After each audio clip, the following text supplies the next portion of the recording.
అంతే కదా సార్. ఇప్పుడు కొత్తగా వచ్చిన దాన్ని మనం ఏం వద్దనలేము, ఎందుకంటే అటు సైడ్ ప్రాంతంలో ఉన్న వాళ్ళకి అది చాలా దగ్గరగా ఉంటుంది.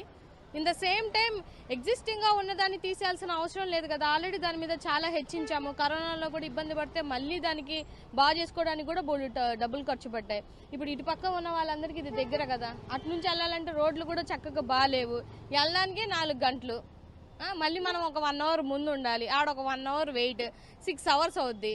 ఈ మాట విష్ణుకుమార్ రాజు గారు కూడా చెప్పారు కదా. ఎందుకంటే ఆయన విశాఖవాసిగా ఆయనకి ఆ పెయిన్ తెలుసు కాబట్టి ఆయన కూడా వాస్తవం మాట్లాడినటువంటి విషయం. ఇప్పుడు వరకు జనాలకి ఈ ఎయిర్పోర్ట్ తీద్దామన్న విషయం కూడా తెలియలేదు. అంటే వీళ్ళు ఎన్ని దొంగ నాటకాలు ఆడుతున్నారో ఒకసారి ఆలోచించండి. ఎందుకంటే ఎందుకు విశాఖ మీద మీకు అంత చిన్న చూపు నాకు తెలియక అడుగుతాను. ఇప్పుడు మీరు భోగాపురం ఎయిర్పోర్ట్ పెట్టారు, కాదని అనట్లేదు, ఎవరైనా హర్షించాల్సినటువంటి విషయమే. కానీ ఈ ఎయిర్పోర్ట్ని తీద్దాం అనుకున్న విషయం ఇప్పటి వరకు జనాలకి తెలియలేదు.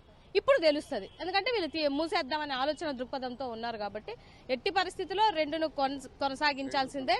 డెఫినెట్గా మేమందరం ఒకవేళ మూసేసే పరిస్థితి వస్తే ఉద్యమం అయితే స్టార్ట్ అవుతుంది, అందులో 1% కూడా డౌట్ లేదు.